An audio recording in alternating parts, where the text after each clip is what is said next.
অভিভাৱকসকল, আপুনি জানেনে বাৰু আপোনাৰ শিশুটি জন্মৰ পিছৰ পৰা ব্ৰেইনৰ বিকাশ কিমান জল্দি হ'বলৈ ধৰে আৰু এই বিকাশত আপুনি কিদৰে সহায় কৰিব পাৰে? শুনিলে চাগে আপোনালোক আচৰিত হ'ব যে আপোনাৰ জন্মৰ পিছৰ পৰাই শিশুৰ ব্ৰেইনত প্ৰতি ছেকেণ্ডত 2ৰ পৰা 5 লাখ নতুন নতুন কানেকশ্যনছ বনিব ধৰে। এই কানেকশ্যনছবোৰ পাৰ্মানেণ্ট কৰাটো আমাৰ বহুতো এক্টিভিটি বা কাৰ্যৰ ওপৰত নিৰ্ভৰ কৰে। সেইটোক আমি ষ্টিমুলেশ্যনছ বুলি কওঁ। এই ব্ৰেইনৰ ষ্টিমুলেশ্যনছ কৰাটো অতিকৈ জৰুৰী, নহ'লে কি হয় এই যিবোৰ কানেকশ্যনছ নতুন নতুনকৈ বনে ব্ৰেইনত এইবোৰ পাৰ্মানেণ্ট নহয়। এইবোৰ মেডিকেল টাৰ্মত ক'লে সাইনেপ্টিক টিউনিং হোৱা বুলি কয়, যিটোত কি হয় আপোনাৰ এই কানেকশ্যনছবোৰ আঁতৰি যায়, যিবোৰ ইউজ নহয়। গতিকে প্ৰতিটো অভিভাৱকৰ কাৰণে এইটো কথা জনাটো অতিকৈ জৰুৰী হয় যে কিদৰে আপোনাৰ শিশুৰ ব্ৰেইনৰ এই কানেকশ্যনছবোৰ আমি পাৰ্মানেণ্ট কৰিব পাৰোঁ আৰু কি ধৰণে তেওঁলোকৰ ব্ৰেইনৰ ডেভেলপমেণ্টত আমি সহায় কৰিব পাৰোঁ।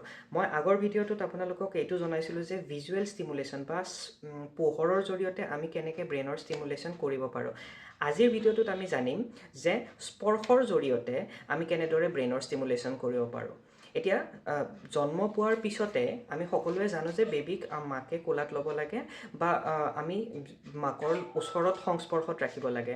এতিয়া এইটো কথা মনত ৰাখিব যে জন্মৰ পিছৰ পৰাই আমি এটা বস্তু সদায় মনত ৰাখিব লাগে, যিটো আমি মেডিকেল টাৰ্মছত কেংগাৰু মাদাৰ কেয়াৰ বুলি কওঁ, য'ত মানে আপোনাৰ বেবীটোৰ গাত কাপোৰ নাৰাখোঁ আৰু যোনে লৈ আছে, স্পেচিয়েলি মাকে যেতিয়া লৈ আছে তেওঁ মাকে বুকুত ল'ব আৰু মাজত একো কাপোৰ নাথাকে।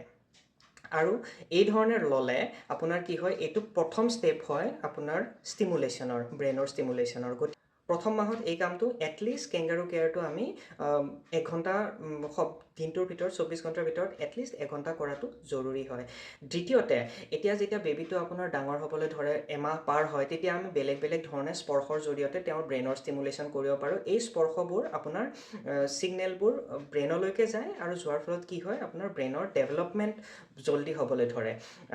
তাৰে ভিতৰত এটাটো হ'ল কি, এমাহৰ পিছৰ পৰা বেবীয়ে হাতৰ টাচৰ জৰিয়তে বা স্পৰ্শৰ জৰিয়তে বস্তু অনুভৱ কৰিব ধৰে। তো আমি কি কৰিব পাৰোঁ, বেলেগ বেলেগ ধৰণৰ কাপোৰ, যেনেকৈ ধৰক টাৱেল হওক, স্মুথ কাপোৰ হওক, এনেকুৱা ধৰণৰ কাপোৰ হওক, বেলেগ বেলেগ ছাৰ্ফেচ, এইবোৰত বেবীৰ হাতখন লৈ টাচ কৰাব পাৰোঁ।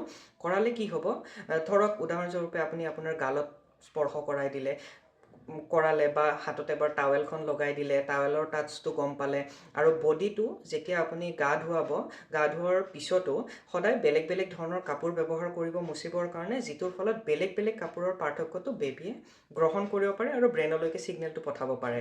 চ' তাৰ লগতে আৰু এটা সহজ উপায় যিটো আমি সকলোৱে জনাটো দৰকাৰ বা কৰাটো দৰকাৰ, সেইটো হৈছে ব্ৰাছিং।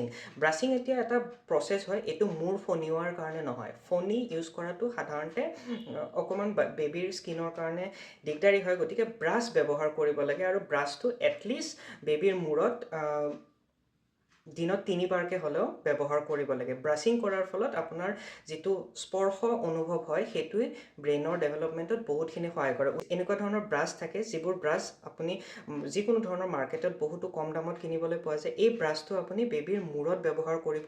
এইটো মূৰ ফণিয়াবৰ কাৰণে নহয়, এইটো এটা ধৰণৰ স্পৰ্শৰ জৰিয়তে ব্ৰেইনৰ ষ্টিমুলেশ্যন হয়। যেতিয়া আপুনি ব্ৰাছ কৰিব, ব্ৰাছ কৰিলে কি হয়, আপোনাৰ শিশুৱে ব্ৰেইনৰ পৰা যিটো কানেকশ্যনছ থাকে, স্কিনলৈকে যিটো কানেকশ্যন থাকে, যিটোক আমি ষ্টিমুলেশ্যনৰ জৰিয়তে মজবুত কৰিব পাৰোঁ আৰু এইটোৱে ব্ৰেইনৰ ডেভেলপমেণ্টত বহুখিনি সহায় কৰে।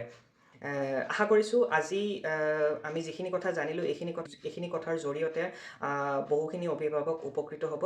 নেক্সট ভিডিঅ'ত আমি জানিম আৰু বেলেগ বেলেগ ধৰণৰ কি ধৰণৰ প্ৰচেছৰ দ্বাৰা আমি চেঞ্চৰি ষ্টিমুলেশ্যন কৰিব পাৰোঁ। ধন্যবাদ।